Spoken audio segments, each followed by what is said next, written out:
Assalomu alaykum, O'zblog YouTube kanaliga xush kelibsiz. Sizlar bilan men Kamina Quvonchbek. Bugun sizlarning e'tiboringizga Toshkentning Hasanboy Abdurahmonovida joylashgan 6 sotkdan iborat high-tech usulida qurilgan mana shu 3 ta urindan iborat juda ham go'zal holatga keltirilgan, dacha holatiga keltirilgan xonadonni ko'rsatib o'tamiz.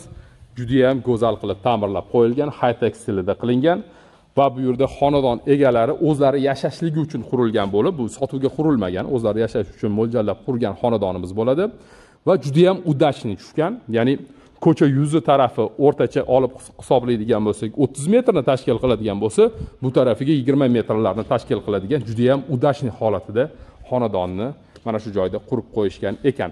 Biz hozir mahalla qismidan hovliga ham kirib keldik. Hozir mahalla tarafini ham ko'rsatdik. Mana hovlidan mahalla tarafiga ham o'tib oldik.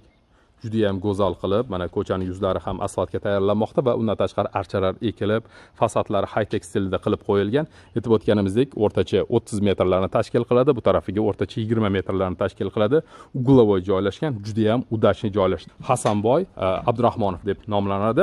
Demak, xonadonga mana bu tarafdan garaj orqali ham xonadonga tashrif buyurishimiz mumkin va mana bu joydan ham xonadonga tashrif buyurishimiz mumkin.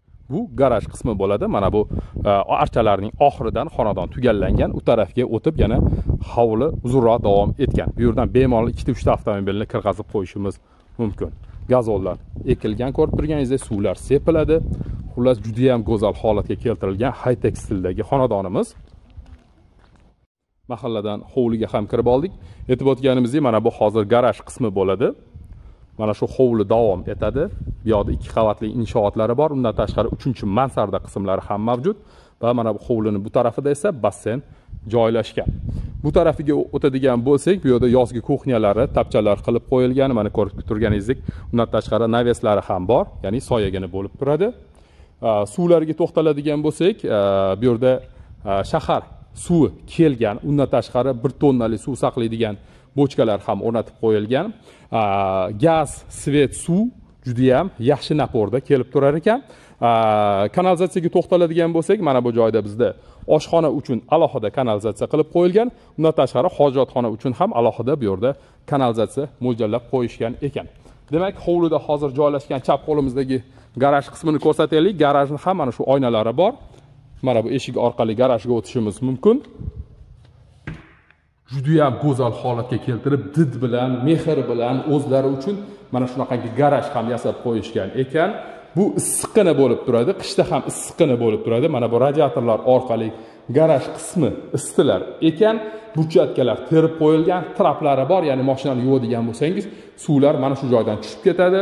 Fortichkalari bor, havo aynalib turishligi uchun. Mana yuqori taraflariga ham e'tibor bering. Juda ham go'zal qilib bezatib qo'yilgan. Tochni katta-katta bu yerda svetilliklar o'rnatib qo'yilgan, 2 tomonga ochiladigan garajimiz bor.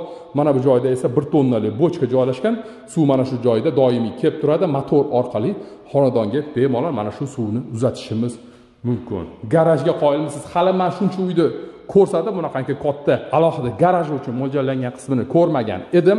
Mana shunaqangi katta gaz turbalari kelgan, xonadonda doimiy gaz mavjud. Mana shu garaj qismida hovlida foydalanishimiz mumkin bo'lgan sanuzul xonalarga ham o'tishimiz mumkin. Mana hovlining derazalari bu yerda ham davom etmoqda. Mana bu joyda esa aytib o'tganimizdek hovlida joylashgan sanuzul xonalarimiz bor. Yuvinish uchun dushlari bor. Mana bu joyda parilka deydi, sauna joylashgan bo'ladi. Tahorat olish uchun sharoitlari bor. Bu tarafida ham kotyolni, boylerni xonalarimiz o'rnatilgan. Boylerni va undan tashqari ko'rib turganingiz 2 ta duxkonturli kotyollar o'rnatib qo'yilgan. Xonadonda tupli pol tizimlari borligi uchun mana shu tizimlardan foydalanishar ekan. Bu hozir hovlida joylashgan sanuzul xonamiz edi. Biz hozir garaj orqali kirib, mana bu yozgi kuxnyaning oldidan chiqib keldik. Juda ham go'zal qilib naveslar qilib qo'yilgan, tandirlar, o'choqlar hammasi o'rnatilgan. Undan tashqari gaz turbalari montaj qilib qo'yilgan. Bularni ulab olsangiz bo'ladi. Rakvinalari ham bor ekan va mana bu joyda tapchanni qoldirib ketishdi. Yorug' bo'lishligi uchun bir qancha fonuslari ham bor. Juda ham go'zal sharoitga ega bo'lgan xonadonni ko'rsatmoqdamiz. Demak, endi mana shu xonadonning o'ziga to'xtaladigan bo'lsak, birinchi qavatda juda ham katta hol joylashgan. Mana bu tarafimizda esa oshxona joylashgan. Oshxonaga hol orqali ham kirishimiz mumkin va hovlidan ham kirishimiz mumkin. Podvollariga to'xtaladigan bo'lsak, mana shu oshxonaning tegi va undan keyingi xonaning teg tarafi podvol qilib qo'yilgan. U yerda atapleniya yo'q, yaxtak xona sifatida foydalanishimiz mumkin. Ya'ni bemalol yozda yopgan bankalarimizni u yerda saqlab qo'ysak bo'ladi. Mana o'sha aytganimiz podvol qismlari, ko'rib turganingizdek podvol qismlari ham ta'mirlab qo'yilgan. Patologlar agar adashmayotgan bo'lsam, salkam 2 metrni tashkil qiladi. Ikkita xonaga ajratib qo'yilgan ekan. Mana shunaqangi holatiga pollariga kafel qilingan va atroflari esa plastikdan qilib qo'yilgan, fortishkalari bor. Bu hozir bizning podvol qismimiz edi. Demak, biz hozir hovlida joylashgan garaj qismini, yozgi kuxnyani ko'rsatdik. Bu tarafida aytib o'tganimizdek basseynimiz bor. Endi esa to'g'rida oshxonaga ham o'tishimiz mumkin. Biz birinchi bo'lib mehmonxonani ko'rsataylik, katta hol qismini ko'rsataylik. Mana yer sathidan mana shu joy ham adashmasam yarim metrlar ko'tarib qo'yilgan. Mana bismillahirrohmanirrohim. Oho. Gap bo'lishi mumkin emas. Bu adashmasam o'sha turk stiliga munosib qilib ta'mirlab qo'yilgan hol qismimiz bo'ladi. Patologlar adashmasam 5,5-6 metrlarni tashkil qilsa kerak. Mana shunaqangi hol qismi bor. Bu yerda to'pli pol tizimlari o'rnatib qo'yilgan, tarketlar yerda yotqizilgan. Undan tashqari radiatorlar orqali ham xona isitilishi mumkin. Juda ham katta derazalar orqali hovlidagi yorug'lik mana shu holga kirib turadi. O'rtada qandil o'rnatishlar uchun sharoitlari qilib qo'yilgan. Juda ham go'zal holatidagi hol qismimiz. Mana shu hol orqali ikkita mehmonxonaga ham o'tishimiz mumkin. Ularning biri ayollar mehmonxonasi, biri erkaklar mehmonxonasi o'rnida foydalanishimiz mumkin yoki yotoqxona o'rnida ham foydalansak bo'ladi. To'pli pol tizimlarini esa mana bu joydan boshqarishligimiz mumkin. Mana bu joydan esa to'pli pol tizimlarini boshqarishligimiz mumkin. Eslatib o'tamiz, xonadon egalari bu uyni sotish uchun qurishmagan, aynan o'zlari yashashligi uchun mo'ljal qilishgan. Sharoitlari shuni tavsiya qilib, mana shu sotishga qaror qilishdi. Bu hozir aytib o'tganimizdek, holdan kiriladigan katta mehmonxonamiz. Patologlari bu yerda ham balangina olingan va havoning yaxshi aynalib turishligi uchun orqa hovlichasi bor. Bu tarafida orqa hovlichasi bor. Bu bizning hozir bitta mehmonxonamiz bo'ladigan bo'lsa, uning yonida yana bir mehmonxonamiz bor. Bu ikkinchi mehmonxonamiz.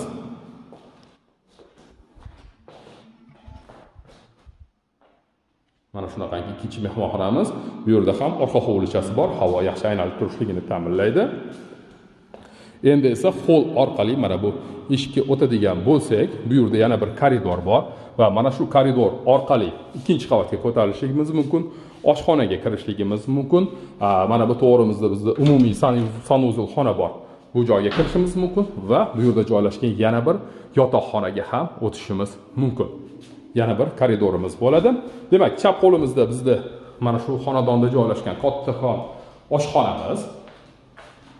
Barcha sharoitlariga ega, ko'rib turganingizdek mebellari ham o'rnatib qo'yilgan va texnikalari ham o'rnatib qo'yilgan. Juda ham sifatli texnika mebellar bu yerda mavjud. Atroflari ham high-tech stilda ta'mirlab qo'yilgan. To'pli pol tizimlari bor. Polda esa kafel to'shab qo'yilgan va bu yerdan yana hovlini kuzatishimiz mumkin va hovliga mana shu joydan chiqib ketishimiz mumkin. Bu bizning oshxonamiz edi. Ikki tomonga eshiklar ochilar ekan, MDF turdagi eshiklar. Demak, sanuzul xonamiz. Ixchamgina barcha sharoitlarga ega bo'lgan sanuzul xonamiz va mana bu joyda bitta yotoqxonamiz mavjud ekan. Yotoqxonaning orqa hovliga chiqadigan deraza eshiklari mavjud. Demak, birinchi qavatni sizlarga ko'rsatib bo'ldik. Endi esa ikkinchi qavatga yo'l olamiz. Mana shunaqangi zinalar orqali ikkinchi qavatga yo'l olamiz. Gap bo'lishi mumkin emas. Juda ham go'zal holatga kelib ta'mirlangan xonadonni bugun sizlar bilan kuzatmoqdamiz. Ikkinchi qavatga ko'tarilganimizda mana bu joyda ko'rpachalarni taxlab qo'ysak bo'ladigan qismi bor ekan. Demak, endi xonalarga mana shu koridor orqali o'tamiz. mana bu eshik orqali misol uchun koridorni bemalol ajratib qo'ysak bo'lar ekan. Ko'tarilganimizdan so'ng o'ng qo'limizda bitta yotoqxonamiz bor. Mana shunaqangi yotoqxonamiz. Bu yerda ham to'pli pol tizimlari o'rnatilgan. Hovliga qaragan derazalar o'rnatib qo'yilgan. Juda ham sifatli bo'lgan Akfa kompaniyasining derazalari mavjud ekan va undan tashqari mosketli setkalar ham o'rnatib qo'yilgan. Xavfsizlik uchun temir panjaralari ham bor. Bu hovlining ko'rinishi. Qoyilmaqom. Bu tarafiga o'tadigan bo'lsak,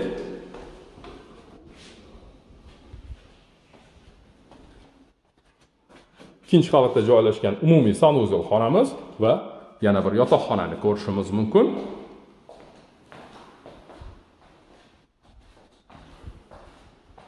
Mana shunaqangi yana bir yotoqxonamiz. Aytib o'tganimizdek umumiy sanuzel xonamiz. Bu yerda dush qilingan, unitaz, rakvinani ko'rishimiz mumkin. Bu yerda ham to'pli pol tizimlari bor va ikkinchi qavatdan mansarda qismiga ham mana shu joydan ko'tarilishimiz mumkin. Bunisiga nima deysiz? Wow! Mana shunaqangi mansarda qismlari ham xonadonda mavjud. Havosi toza, shamol kelib turibdi. To'g'riga qarang, e'tibor bering. Hech qanaqa domlar, baland inshootlar vidni to'smayapti. Bu tarafimiz Toshkent shahri Hasanboy tarafi hisoblanadi. Bu tarafimiz esa dala. Mana shunaqangi dachalik xonadonga nima deysiz? High-tech stilda qurilgan 6 xonali xonadonimiz 6 sotikdan iborat. Demak, mansarda mana shu holatida, undan tashqari mansardada bitta ofisli xonamiz bor. Buni yotoqxona o'rnida ham foydalansak bo'ladi, ofisli xona o'rnida ham foydalansak bo'ladi. Demak, mansarda qismimizning tom qismi yuradigan qilib qo'yilgan ekan, ya'ni bu tarafidan u tarafiga yurar ekan. Xohlasangiz mana bu joyni ochiq holatda qoldiraman desangiz, quyoshli tushib turadigan holatda qoldiraman deydigan bo'lsangiz, yurg'izsangiz bo'ladi. Yoki kechki paytlar yulduz tomosha qilaman, men bitta joy solib yotsangiz, mana bundoq surib qo'ysangiz bo'lar ekan. Roliklari o'rnatilgan, faqat motorchi qo'ysa bo'ldi ekan. Bugun sizlarning e'tiboringizga shu Hasanboy Abdurahmonovda joylashgan 6 sotikli high-tech xonadonni ko'rsatgan bo'ldik. 6 xonadan iborat.